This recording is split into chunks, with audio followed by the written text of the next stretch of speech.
एक कहानी, एक किरण। आज की कहानी है दान। गंगा जी के किनारे एक फकीर की छोटी सी सुंदर कुटिया थी। रात्रि के अंतिम पहर में जब फकीर समाधिस्थ था, तो चोरों के गिरोह ने उस कुटिया पर घात लगाने की सोची। एक चोर खिड़की के नीचे छुपा, एक दरवाजे के पास, और उनका सरदार छत से सुराख करके अंदर जा घुसा। चारों ओर बहुत खोजा, कुछ बहुमूल्य, पर वहां था ही क्या? कुछ मिट्टी के बर्तन, पूजा का सामान और माला। फकीर को बहुत दुख हुआ। उसने सोचा, कितनी आशा लेकर आया होगा चोर, और कैसे निराश और खिन्न लौटेगा। उसने धीरे से अपने अंग वस्त्र उतारे और चोर के बाहर जाने के रास्ते में रख दिए। एक चोर को हल्की सी आहट का एहसास तो हुआ। जहां आते समय कुछ नहीं था, वहां रास्ते में उसका पांव एक गठरी से टकराया। चोर को कुछ शंका हुई, लेकिन बच निकलने की जल्दी में गठरी उठाकर भाग निकला। फकीर के अंग वस्त्रों की गठरी। कुछ समय बाद वही फकीर एक बार फिर चोरों के हाथ लगा। चमकता पीतल का कमंडल, बिछौना और सब कुछ एकदम फकीर ने चोरों को दे दिया। सरदार ने उसे पहचाना नहीं, पर कौतुक जरूर हुआ। लंबा चौड़ा ताकतवर आदमी, और कोई प्रतिरोध नहीं। सरदार ने कहा, हमारे साथ काम करोगे? फकीर राजी हो गया। बलशाली आदमी था, चोरों के भारी भरकम ट्रंक उठाता, गणित में प्रवीण था, सबका हिस्सा बराबर बांट देता। विश्वास ऐसा जमा कि चोरों के गिरोह का कोषाध्यक्ष बन गया। कुछ समय बाद गिरोह ने एक और घर को निशाना बनाया।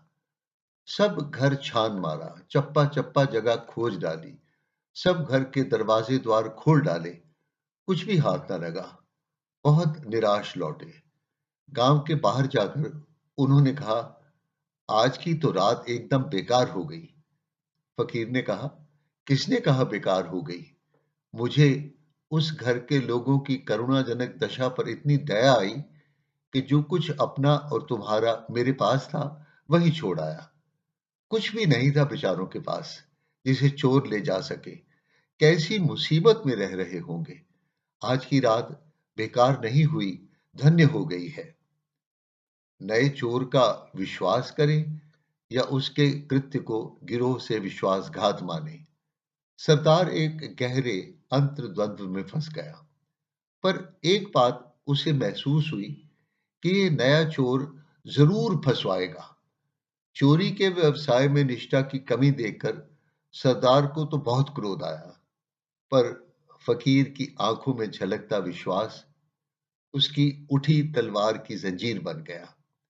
कुछ समय बाद वह चोर पकड़ा गया, और फकीर के वस्त्र भी उससे बरामद हुए। जाने पहचाने वस्त्र थे। मैजिस्ट्रेट ने फकीर को अदालत में बुलाया और कहा, इस चोर के खिलाफ कोई चश्मदीद गवाह तो नहीं है। आप सिर्फ इतना कह दें, स्वामी जी, कि ये चोर आपके घर आया था और ये वस्त्र आपके हैं, फिर हमें किसी प्रमाण की आवश्यकता नहीं होगी। फकीर ने कहा, आया तो था, पर ये वस्त्र मैंने इसे भेंट किए थे, ये चोरी के नहीं हैं। अदालत को चोर को छोड़ देना पड़ा।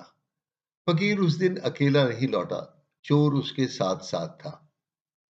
जब वे गंगा के किनारे उसी सुंदर कुटिया के पास पहुंचे, तो चोर ठिठका, ध्यान से फकीर की ओर देखा, पहचाना और बोला, एक दिन आया था मैं इसी कुटिया में, और कुछ ना पाया था।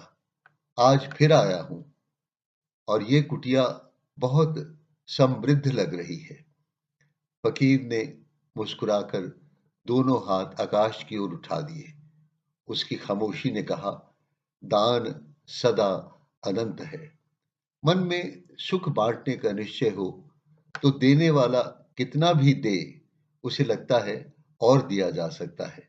जिसकी देने की इच्छा नहीं, उसमें स्वयं कुछ और पाने की इच्छा है, किसी का छीनने की इच्छा प्रधान रहती है। दे पाने की क्रिया तभी आरंभ होती है जब मन में संतोष व्याप्त हो जाए कि मैं समृद्ध हूं, मैं प्रभु का कृपा पात्र हूं। किसी और के दुख का निराकरण मेरे सुख का आधार हो सकता है, और उसका आधार है अपने लिए सीमा का निर्धारण, मांग की सीमा का। साईं, इतना दीजिए जामे कुटुंब समाए, मैं भी भूखा ना रहूं, साधु ना भूखा जाए। हमें कितना भी मिल जाए, हम तृप्त नहीं होते। संत कितना ही दे, तृप्त नहीं होता। हम चोरी को मिटाना चाहते हैं, चोरी के खिलाफ इंतजाम करके। संत चोरी को मिटाता है जीवन की समृद्धि बढ़ाकर, मन की समृद्धि बढ़ाकर, सुख दुख बांट सकने की क्षमता बढ़ाकर। दान के अनंत स्वरूप हैं, धन तो उसमें सबसे साधारण है।